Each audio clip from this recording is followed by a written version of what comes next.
that you get the chance to work with them, you actually end up working, continuing through with the people that you're there with, not only in your class, but with your in the acting courses or the design courses. So it's really important to nourish those relationships at uni and at NIDA, so you can sort of springboard from there and use them out in the world. I work with some people in my team that I went to uni with, and it's just great. There is that real sense of we've both been through the same things. We get what we've come from, which is always helpful, I find. Yeah, it's like you've been through the war. I was going to say the trenches. Yeah, it's very true. I actually am employed by a lot of people who were my classmates at NIDA, who've now are general managers of theatre companies, and yeah, so there's this huge web of your classmates and other alumni, and I find I get a lot of work that way as well. I think that's right. And then also, as people have given you a leg up, you turn around and give a leg up to the people coming through. So it's I do actually I do a bit of mentoring for NIDA students. So Graham sometimes gets me in to mentor a student through a lighting design. That's great. Sometimes I take those graduates. I've got one at the moment, Lockie, who's actually my board operator on Shrek at the present moment. So that leads to employment for them if they're really good and they've made, you know, a mark on me. I'll employ them once they graduate, which is great. Which I think touches on what Graham might get to later, is the secondment sort of process, and how there's this really wonderfully woven process where you get in your third year to go and work with some existing practitioners, and you get sort of, not to use the word network in a gross business way, but you get the chance to meet people that are currently working and sort of show them how you are. And that's a platform that NIDA does really well, I think. And that's how I got my start, and it's paved a career for me. And I think it's the same for a lot of students. And it's not to say that you can't get that elsewhere, but you need that kind of in, and NIDA has that reputation to get that in for you. And you're already halfway there because you've got that NIDA background. 100%. That's how I got my start at Sydney Theatre Companies, because I was desperate to do a secondment there. And they can be quite difficult to get sometimes, but once you're in there and you've shown that you can do it, I then got a job the next season. So that's how I got started. I think the secondment, like the third year, is almost the most important thing for me for the whole course. You know, it's that full professional immersion and, as you say, sort of network building in a good way. Yeah. Okay. I'm going to ask, you know, I know that some of you have been out of NIDA for quite a while, but what do you remember most about your time at NIDA? I think the shows. Yeah. Yeah. The classroom antics, so that might not be the right answer for this forum. I think we should be open and honest. The classroom dynamic is actually one of the most memorable things for me. That was a hoot. I mean, you meet such an eclectic bunch of people, but you can become so close-knit because you're sort of collaborators for 3 years. I love that part. That was really great. It was hard, to be fair, because it's like you're with a family of 20 for 3 years. But, you know. Yeah, I think that the lifelong friends that you make, you know, out of your classmates, you know, I can count at least 6 really, really good friends from my class. And you know, that's over 30 years in the industry, and we're all still really, really close. So I think that's the biggest thing, the camaraderie and the friendship. Yeah. I was also going to say, in regards to the friendships as well, you know, you walk away and, you know, you have a select great friendships who you still hold on to this day. But I was also going to say, because I'm probably the youngest graduate on the panel at the moment, and how dare you? What I was going to say is it's a lot of projects what you do, and that is, you know, working with all the other cohorts from acting to directing to writing, and you make, you know, great friendships from there, and you make a great network, and as we just stated before, you know, you walk away knowing some great people. I'm still in close contact with a director who now lives in New York, so it's all of that, which is just a fantastic thing what you walk away with from this course over 3 years. Now with all COVID and this very weird time that we're living, it's nice to just have people that you've known for that long, that you started your careers with, everyone sort of checking in on each other in a time that could be quite lonely otherwise. Yes. I also think, as Alex said too, the skill set that you learn, having to do every department. I mean, I always wanted to be a lighting designer, but I now know how to sew on a button and, put Velcro on stuff or make a prop. Those skills also I still use every day. Which for people that want to do stage management, you need that stuff. Like that is gold. That's what makes you stand out on a bit of paper or on a really quick interview. That foundation for me is a massive asset. It's a really important skill, I think. And I think also for Nida, the facilities, they're also just huge. So there's massive theatres, there's small stuff, there's unique stuff. I'm now in Melbourne and kind of spent some time at some Melbourne-based universities, and they haven't got that same scale that Nida can offer. And that's really important, because when you do 3 years of uni and then go out and try and get a job, if it's the first time you've walked into a huge proscenium arch theatre, that's a bit overwhelming, I think. So I would say that Nida's facilities are world-class for a reason. That's also more to what we were talking about before about the network, is that when you're hiring people as a graduate, you know their training. So you know what they've had to experience, the coverage that the course gives them. So it's a known element, so they're going to tick every box you need them to tick. I agree. Coming from Nida before the new buildings, though, I really, I think it comes down to the nitty gritty. If it's the people and it's the course, it doesn't. We were in 10 sheds making theatre in, 10 sheds of 50 people, and we still had great graduates and a great understanding of theatre. So, I think it's just embellishment on the actual, nature of the course. Really, is new big buildings and stuff. And what's interesting, and I think you said as well, Trudy, in regards to, working hard, and that's what you will do at Nida, but it also gives you a huge amount of confidence. Like for me, when I finished Nida, I didn't hang around Australia. I jumped on the flight and started making a name over in the UK. And I think for not doing the 3 years, I would not be able to do that and, make my name over internationally. So that's one of the benefits. What you will walk away from doing a course like that, you will have the confidence, you will have the skill set, and whatever is thrown at you, you won't run away. You will be able to do the job. Just picking up something that Georgia said, all of you have either been in positions where you're either collaborating with other people or in fact employing other people as well. When you're approaching those things, what does it mean when you see that someone's a Nida graduate? Like, what does that say to you? Just as I was saying, you know their training, you know that they've had a completely rounded education, and they've had to do big shows, they've had to go through it all, and so and it's standardized. Like, that they're also going to be pushed, and sometimes pushed to a point of exhaustion, or they've got the chops, really, I think. Yeah, they've been forged. I always think they've been battered and bashed and forged, and and that they're going to be passionate about it, because why would you put yourself through it, really, unless you loved theatre and you loved the craft and you wanted to excel. Which for them, I think, makes them more willing to sort of seeing that if someone that you're employing sees that you've been through Nida, they also feel there's a connection there. So if they were to join the team, there's sort of half the work's done in some ways, and that you can just sort of spring forward from there and sort of know that there's kind of a common background, which often makes the work easier and more efficient, or just cleaner. It's an immediate bond. Yeah. We're hearing a little bit about sort of forging and the challenges of the course. We don't shy away from the fact that it's an intense course, and it does involve a lot of hours and those things. But I would hope also that it's an enjoyable course. What things did you enjoy the most about your time at Nida? I'd have to say the people, and doing a large amount of shows and being able to do every department in every show, even if you didn't like doing it, you still, I think the people would probably be the biggest thing for me.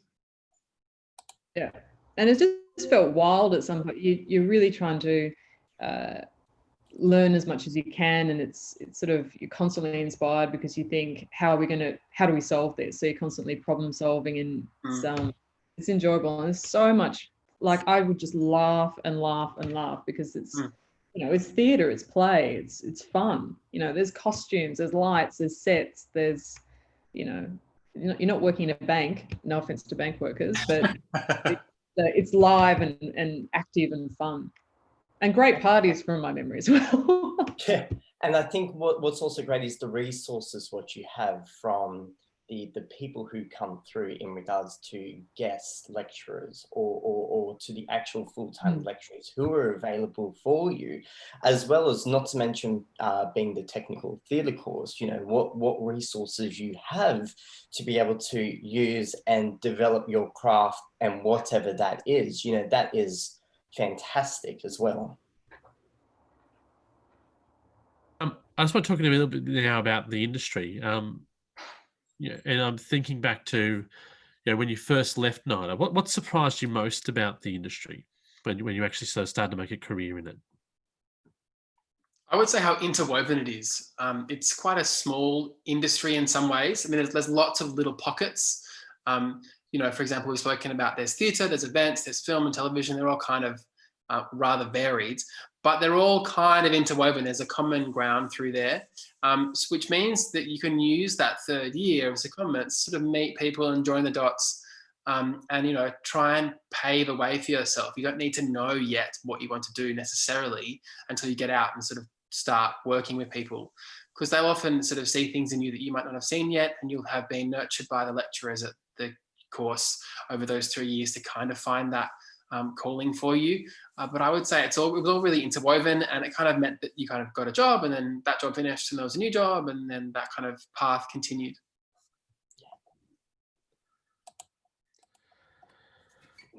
Anybody else with a surprise when they sort of got in the industry? Anything that surprised them? No, I think Nida really sets you up to know exactly what you're going to get into and what the industry is. And if anything, for the first year or two, I found it easier than being at Nida because the workload wasn't as big.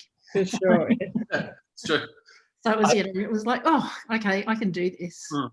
I think for like freelancers, like freelance designers like Trudy and myself, I think what's great is there's no real career structure when you leave, in regards to, if you go into a 9-to-5 job, you become, an assistant manager, and then you work up, and then all of a sudden you are running the business. Whereas for us, you can be running into landing a main show, or you're having to work through the fringe sector and start to make your name, or then, you can be jumping in and contacting professional designers who have been doing this for 20 plus years or so, and then jumping in as their assistant or associate, and then jumping on their projects and helping them out. So what's great is, you can be doing a whole range of things, from either, working from, a theatre company, or being freelance. So there's a number of avenues when you walk away from graduating, what your path is, and that's also an exciting thing as well. For sure. I was surprised that it wasn't. I thought it would be harder to find work, but it just what you're saying, Julie, it sort of sparked another one, sparked another one, sparked another one. So because you've got such a rounded training, you can do events to sort of plug any holes, and then that gets momentum, and then you might do a few more, that you meet that other person, and then that's your network started. So it wasn't like there was a big lull or a gap year while you were trying to make these connections post graduation. You do maybe a few little events while you're in third year just for a bit of cash, and then they just flow through to actual work. Absolutely. Yeah. I'm noticing a chat from Cameron, who's saying, how long was it before are we allowed to do chats? Yeah. How long was it before we were employed in the industry? Well, I think we've kind of answered that in the last year of NIDA. You go out on secondment, you meet people who can give you jobs. So you're basically working really from your last year at NIDA, and that just, as Georgia says, just kind of compounds and goes on and on and on. So, I've never been unemployed since graduating. That's amazing, Trudy. Yeah, except for now. Yeah. Oh, you know, for the first time in decades, you know, I'm unemployed because of COVID-19. Well, it took a pandemic. Yeah, right. For those of us and the new students that are coming into this, it's a pretty daunting task to like have to know that you need to be working by the end of third year. That's a pretty relatable worry, I think, for a lot of people. However, you want to use that third year, a whole 12 months, if not more, to meet people that might be able to give you work. And it's not just about pandering to them to give you a job. You want to show them what you can do. You want to see what they can sort of offer in return and make it a dialogue. And it's about knowing that that year is about meeting and professional development. It's not just about begging for work. People will see what you can do and you know, vice versa. So if you go into that third year with that kind of approach, there's a really high chance that you'll leave that third year with career opportunities right then and there. It's not like you have a 3-year gap where you need to go and do barista work for 3 years. If you hit the ground running, get that third year, smash it out, meet people, it's a really strong chance of some strong work at the end of that third year. I guess just building on that, do any of you remember what the placements were that you did or the secondments that you did in your final year? Yep. For me, I went over, as I said, I kind of jumped over to London. So I was at the National Theatre over there, and then I jumped onto the Royal Edinburgh Military Tattoo, which I've been doing ever since for 3 years now, which was meant to be my 4th year this year. And again, I worked with a quite a large musical sound designer named Gareth Owen, and we worked on the Mel Brooks's Young Frankenstein over throughout the West End and throughout the UK. And again, a lot of those people I'm pulled back in and to help out and work. And, you know, I have a very strong relationship with the National Theatre, for example, and also the designer, Seb Frost, who designs the Royal Military Tattoo. He brought me on as his associate for an Inspector Calls, which toured all around the world. So they're the great things what you do get from your secondments. But on that, I would say with your secondments, aim high. Don't try and do big things. Try and do things that excite you, because at the end of the day, that's why you went to Nida, and you know they're the things what you love. So that's why. That's a good chance, I think, too. You might agree, Julian, that you want to kind of use that as a testing ground. So I did a musical theatre secondment, an events secondment, and a TV secondment. And I just wanted to see what they were like, because I just hadn't been in those worlds before, because I had come out of high school, I had a gap year, I'd gone and done a ski instructor course, and I was not at all in a theatre space.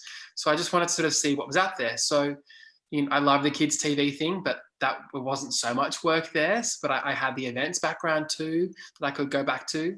But the theatre thing was where I found my passion, and that's kind of how I got a job, and it's all gone from there. So the third year, as well as aiming high, you want to make sure you test out different pockets, I think. Mine was, I'm aging myself here, but I did the Olympics, Sydney Olympics, and Sydney Theatre Company. And both of those lent to work and future career. I mean, I was then at Sydney Theatre Company for, over a decade. Amazing. And also, weirdly, on my secondment there, Jackie Weaver was in the show, and I'm working with her now. So that's sort of started a relationship from years ago. So great. It's 2002, right? 2001, yeah. All right, okay. There's a question in the chat that's sort of saying, did any of you live in shared housing or campus living? Like when you were at Nida, where did you live? What was it like? I had the best time. I basically shared a house with 6 other Nida students in Riley Street in Surrey Hills, and it was honestly the best time I've ever had. Right. It was fantastic. It was fabulous, and still those people are my best friends to this day. It was great because we weren't on campus. We did live next door to the head of technical production of Nida, Ian Cooksley, at the time, which was a little difficult at times. How bizarre. And wasn't that bizarre? It was bizarre. But anyway, yeah, it was the best time. So I would, live off campus, live in shared housing. You'll learn an incredible amount and make the most amazing friends. I lived at home, so Mum could cook for me, but that's my story. Georgia and Juliet, did you live on campus? No, I lived at home, and then I lived with some mates over on the north.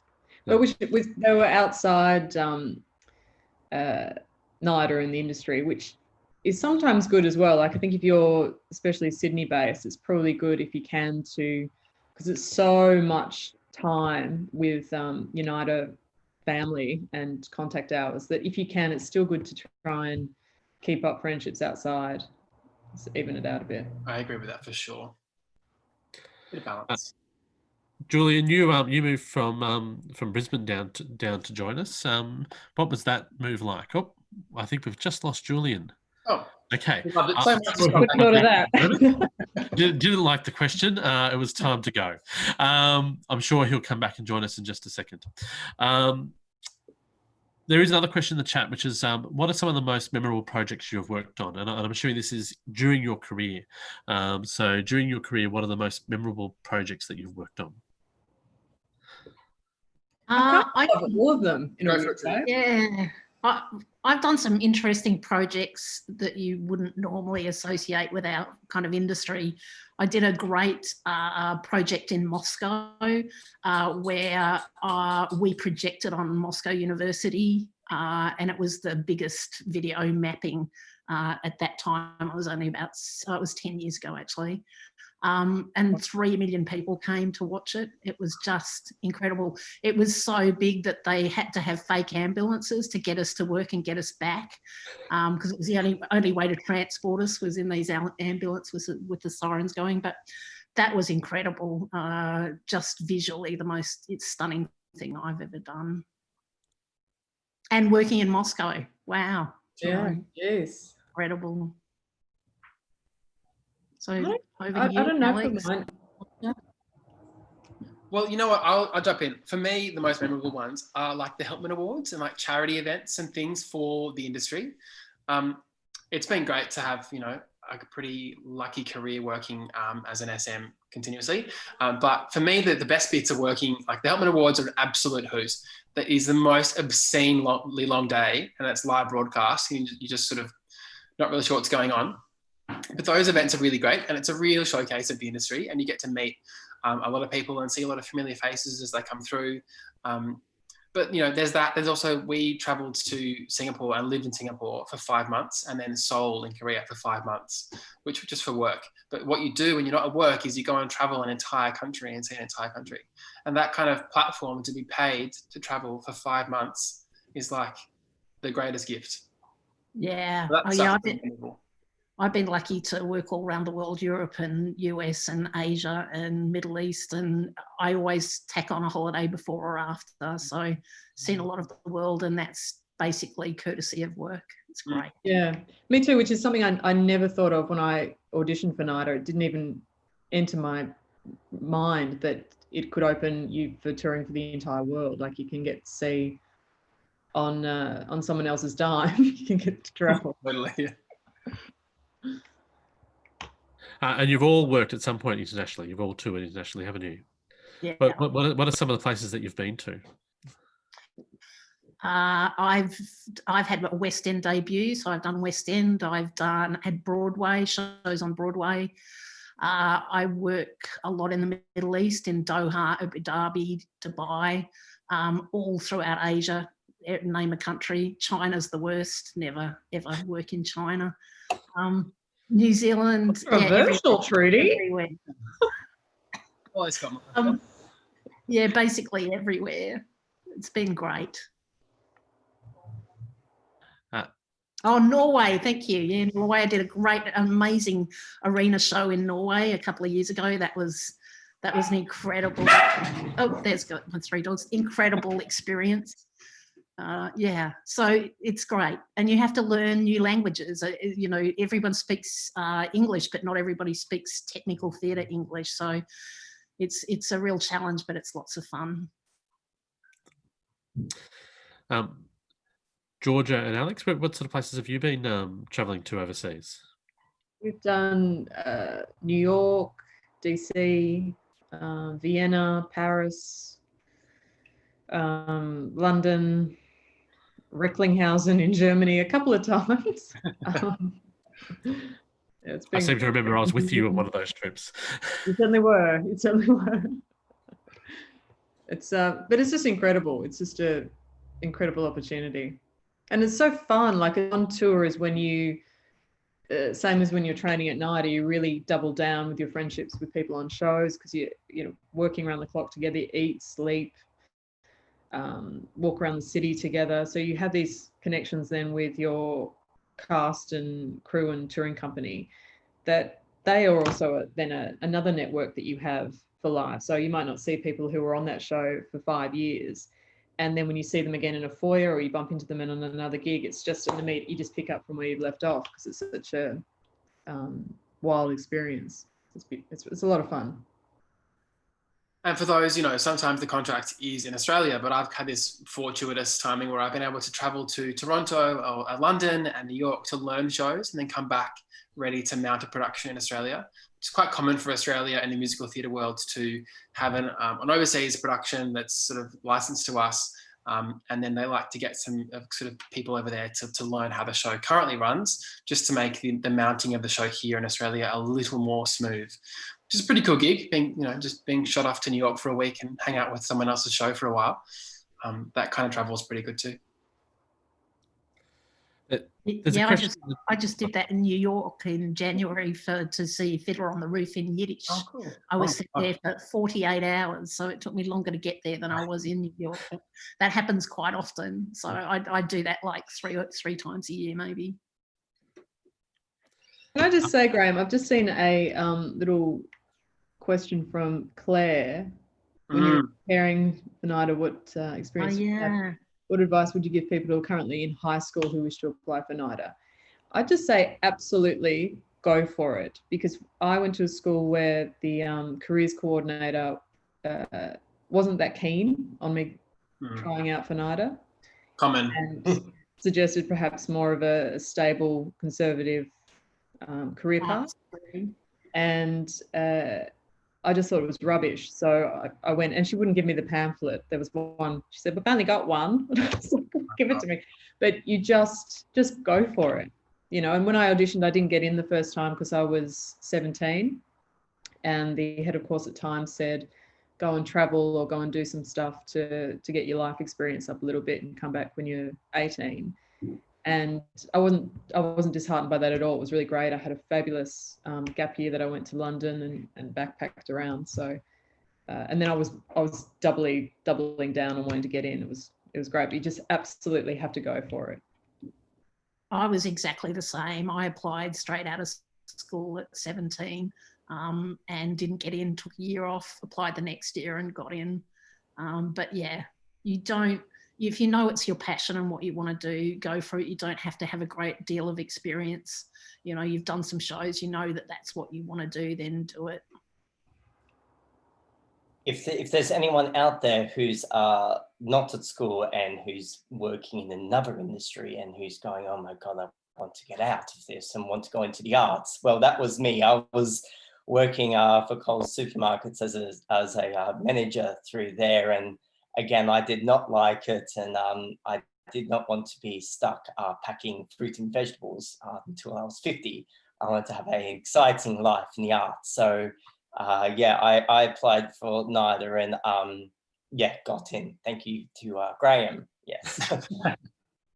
I think Betty's question is actually really interesting.